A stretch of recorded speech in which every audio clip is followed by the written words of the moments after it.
Me conta uma coisa, você tem se perguntado se o que você está sentindo nessa relação é amor ou medo de ficar sozinha? Você tem vivido com a sensação de que você até ama, mas sofre muito mais do que é feliz? Faz tudo por essa pessoa, mesmo percebendo que não tem reciprocidade? Se você disse sim, eu preciso te contar que você não está sozinha, porque muitas mulheres me procuram aqui com essa mesma dúvida. Elas sentem que vivem em função do outro, que a vida delas gira em torno de um relacionamento. E aí, querida, se você também está se perguntando se o que você sente é amor de verdade ou se você está presa numa relação de dependência emocional, esse vídeo aqui ele foi feito para você, feito e pensado para você. Porque hoje a gente vai descobrir com muita clareza se você está vivendo um amor saudável ou se você está dentro de uma prisão disfarçada de amor.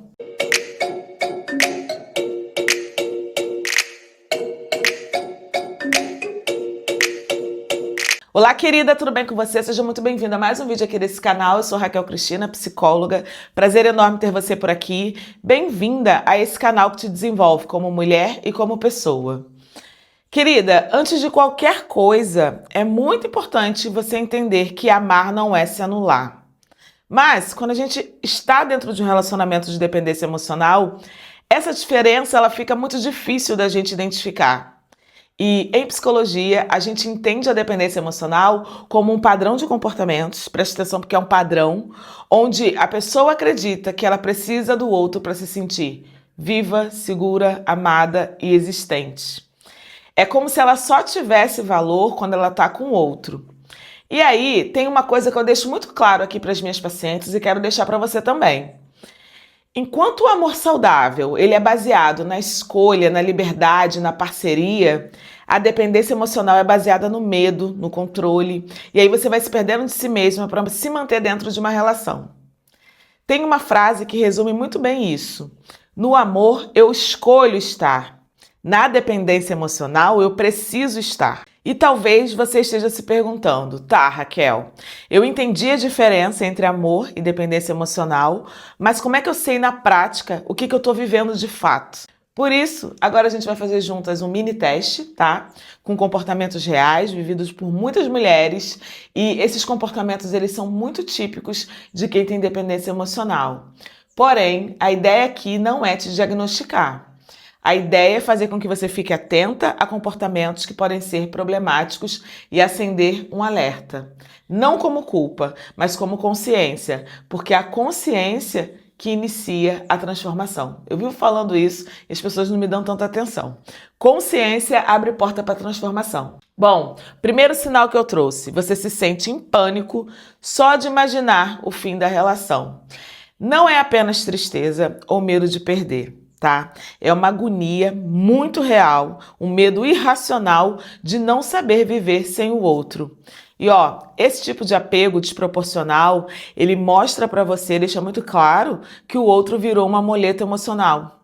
Alguém que você acredita depender para sobreviver emocionalmente. E aí eu tenho sempre uma pergunta que vai te dar bastante clareza. Será que você consegue se imaginar feliz sem essa pessoa? Aliás, quem é você se essa relação acabar? É legal você saber isso porque a dependência emocional ela faz você se fundir com a outra pessoa. A ideia sempre vai ser que você tenha a construção de identidade preservada, independente da relação que você está inserida. Mas a dependência emocional você não consegue. O segundo sinal que eu separei é você se anula o tempo todo para agradar. Querida, você já deixou de fazer coisas que você gosta, deixou de ver pessoas queridas, deixou de se posicionar, tudo para evitar conflito ou para agradar o outro. Esse comportamento, ele é um dos principais sintomas da dependência emocional, tá?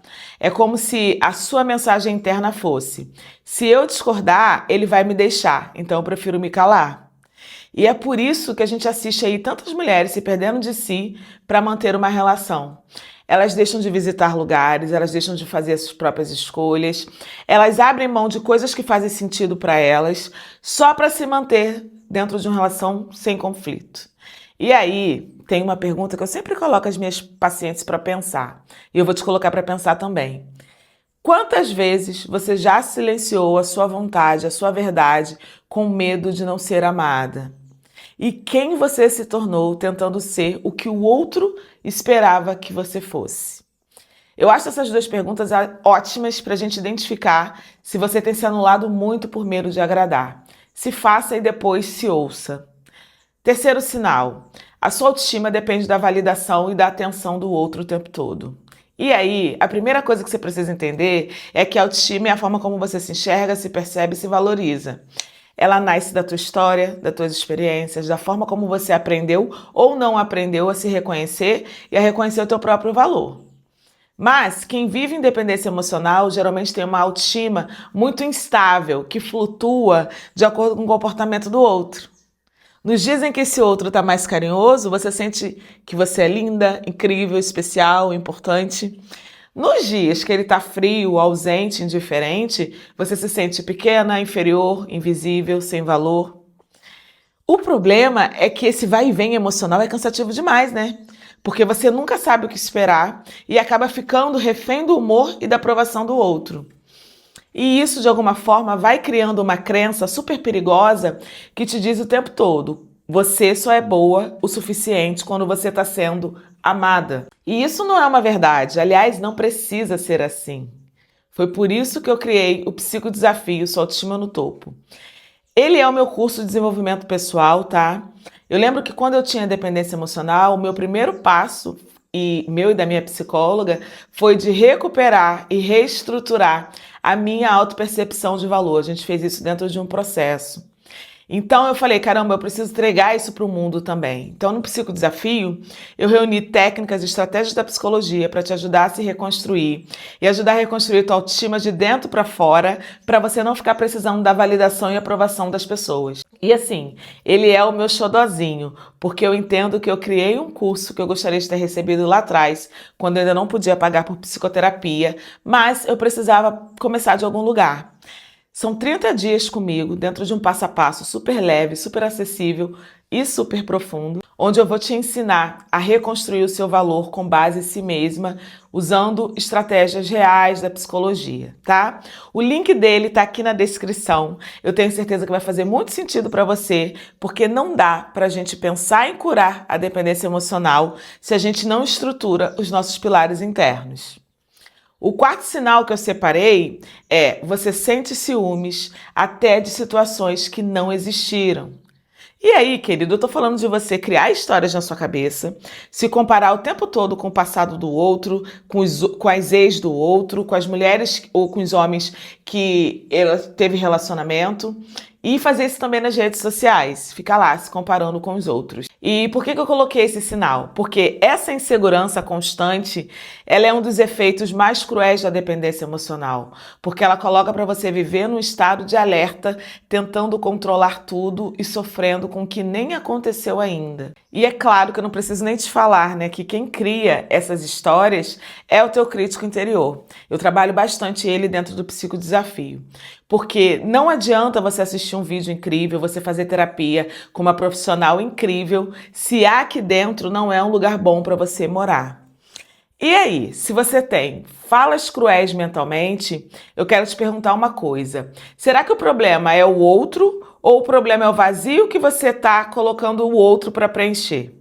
Pensa nisso com muito cuidado, tá? Quinto sinal que eu separei. Você tem dificuldade de dizer não e colocar limites. E você não tem noção do quanto essa postura permissiva, ela tá ligada ao seu medo de ficar sozinha e ser abandonada. E é isso que eu mais vejo acontecer aqui dentro da lógica da dependência emocional.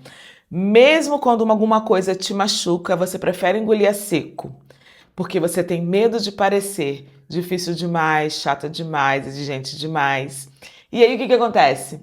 Você vai acumulando pequenas dores até se perder e perder de vista quem você realmente é. Será que esse é o teu caso? Quantas coisas você está permitindo acontecer que não fazem mais sentido para você? Pensa nisso também. Sexto sinal, você vive tentando provar que você é boa o suficiente para ele. E vou te falar, esse é um dos sinais que mais causam sobrecarga emocional e exaustão mental. Porque você entra no esforço gigante para ser perfeita, para não causar problema, para agradar o tempo todo, para fazer dar certo, mesmo quando você é a única que está tentando. E agora a gente vai para o sexto sinal que eu trouxe, que é: você vive tentando provar que você é boa o suficiente para o outro. E vou te falar, esse é um dos sinais que mais causam sobrecarga emocional e exaustão mental, porque você entra num esforço gigante para ser perfeita, para não causar problema, para agradar em tudo, para fazer dar certo, mesmo quando você é a única que está tentando. E esse esforço, ele pode aparecer até amor, ele pode parecer investimento na relação, mas na verdade é uma tentativa desesperada de você se sentir aceita. Você vive tentando merecer o amor do outro, como se o simples fato de você existir não fosse suficiente. E aí, querida, se você se reconheceu nesse sinal, eu quero te propor um exercício muito simples, porém extremamente funcional. Você vai pegar um papel e vai escrever uma pergunta lá no topo. A pergunta é a seguinte: quem sou eu quando eu não estou tentando agradar a ninguém? E então, responde essa pergunta sem filtros, sem pensar no que os outros esperam de você. Só sobre você com você mesma. E assim, pode ser difícil no começo, porque talvez você nem se lembre mais quem é você, mas esse exercício é uma forma de você começar a reconstruir a tua identidade emocional para além da performance dentro da relação. Depois disso, você vai escrever outra pergunta lá embaixo.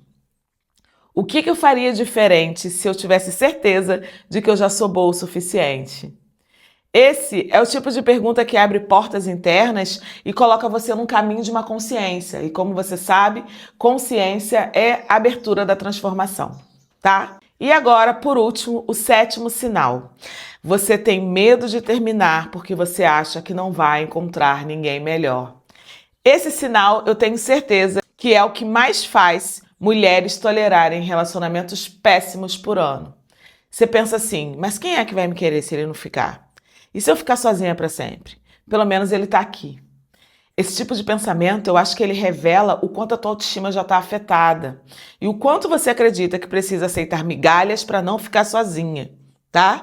Em psicologia, a gente chama isso de crença de desvalor, que é uma convicção emocional de que sozinha você não é suficiente, que o amor precisa ser tolerado e não escolhido. E aí é um problema, porque você começa a aceitar migalhas com medo de não encontrar um banquete em algum lugar do mundo. Mas eu me recuso a acreditar nisso. E exatamente por isso eu vou te convidar a pensar numa coisa. O que você tem chamado de amor? É amor mesmo ou é medo?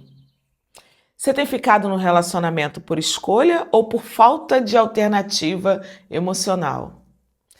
Querida, eu tô aqui te colocando para pensar nisso porque o fim de um relacionamento, que pode parecer à primeira vista um abismo, pode ser também o começo de um novo chão. Ninguém para pensar nisso, né? Aliás, tem uma frase que é muito conhecida, que é: dá o passo que o universo te dá o chão. E talvez você tenha chegado no momento de começar a trabalhar esse seu medo de não encontrar ninguém melhor. Porque na maioria das vezes, se você olhar bem direitinho, nem é tão bom assim. Talvez você só esteja acostumada, né? Muita gente aqui acha que a relação é incrível, mas quando a gente olha, eu só tô acostumada. Não é tão bom assim, não. Dá uma investigada na sua para você entender se ela realmente é uma relação boa ou se é só um hábito que você tem de estar com aquela pessoa. E se você se identificou com 3 ou mais desses sinais, é importante você entender que isso não é fraqueza. Na verdade, fala muito mais de um sinal que você precisa investir mais em você. Talvez você tenha perdido muito tempo investindo nessa relação.